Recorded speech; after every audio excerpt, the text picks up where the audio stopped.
12 ஜோதிர்லிங்கங்களில் முதல் ஜோதிர்லிங்கம் சோமநாத ஜோதிர்லிங்கம்.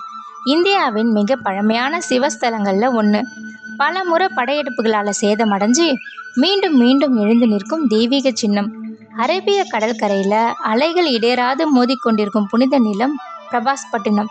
அங்கு அமைந்திருக்கும் இந்த ஆலயம் 1000 வருஷங்களுக்கு மேலே பக்தர்களை மட்டும் இல்லை, வரலாற்றாளர்களையும் மர்ம ஆராய்ச்சியாளர்களையும் கவரும் ஒரு அற்புத வரலாற்று சின்னமாக இருக்குது. புராணங்கள் படி சந்திரதேவன் 27 நட்சத்திரங்களாகிய தட்ச பிரஜாபதியின் மகள்களை மணந்தார். ஆனால் அவர்களில் ரோகிணியை மட்டும் அதிகமாக நேசித்தார். இதனால் கோபமடைஞ்ச தட்சன் உன்னோட ஒளி நாளுக்கு நாள் குறையணும்னு சபிச்சார். சாபத்தோட விளைவா சந்திரன் தன்னோட பிரகாசத்தை இழந்தார். விண்மீன் உலகமே சோகம் அடைஞ்சுது. இருள் உலகை சூழ ஆரம்பிச்சுது. சந்திரதேவன் பிரபாஸ்பட்டினத்திற்கு வந்து கடற்கரையில் அமர்ந்து பரமசிவனை நோக்கி கடுந்தவம் செஞ்சார். அவரோட பக்தியில் மகிழ்ந்த சிவபெருமான் அளவற்ற ஜுவாலையாக வெளிப்பட்டு சந்திரனுக்கு காட்சி கொடுத்தாரு. சாபத்தை முழுமையாக நீக்காம நீ குறைஞ்சு மீண்டும் வளர்வாய், அதுதான் உலகத்துக்கு சமநிலையை கற்பிக்கும்னு அருள் வழங்கினாரு.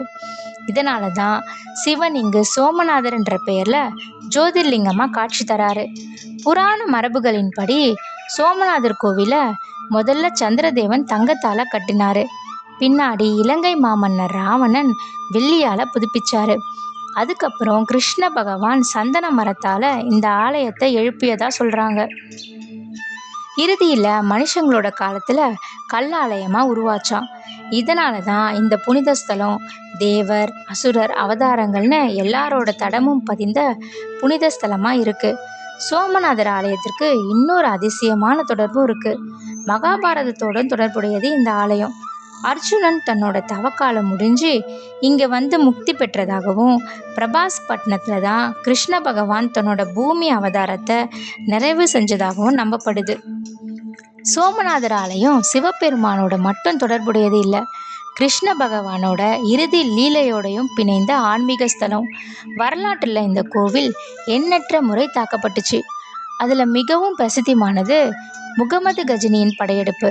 11ஆம் நூற்றாண்டில் அவர் இந்த ஆலயத்தை சூறையாடி அதன் செல்வங்களை எடுத்து சென்றதா வரலாறு சொல்லுது.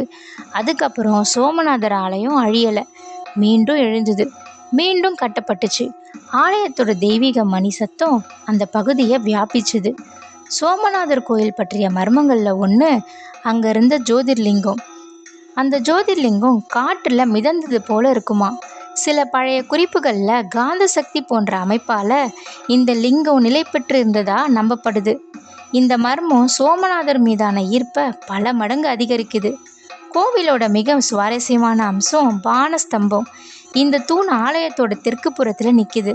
இந்த புள்ளியிலிருந்து தென் துருவம் வர இடையில நிலப்பரப்பு இல்லை. பழங்காலத்தில் இப்படிப்பட்ட புவியியல் விழிப்புணர்வு எப்படி? அரேபிய கடலை நோக்கி நிற்கும் இந்த ஆலயம் சூரிய அஸ்தமனமான நேரத்தில் வேறு உலகம் மாதிரி இருக்கும் அனுபவத்தை தரும். அலைகள் கரையை தாக்கும் ஒளி, கோவில் மணியோட அதிர்வு சத்தம், மாலை ஒளியில் மின்னும் கோபுரம், இவையெல்லாம் பக்தர்களோட மனதை கவரும் அமைப்பு கொண்டது. சுதந்திர இந்தியாவோட முக்கியமான மறு கட்டுமான சின்னங்களில் ஒன்று. இதை சர்தார் வல்லபாய் பட்டேல் கட்டுமான முன்னெடுப்பாக எடுத்து நடத்தினார். அழிக்கப்பட்டும் அழியாதது, மறைக்கப்பட்டும் மங்காதது, காலம் கடந்தும் ஜொலிப்பது இது சோமநாதர் ஆலயம். மீதமுள்ள ஜோதிர்லிங்கங்கள் பற்றி அடுத்தடுத்த பகுதியில் பார்க்கலாம்.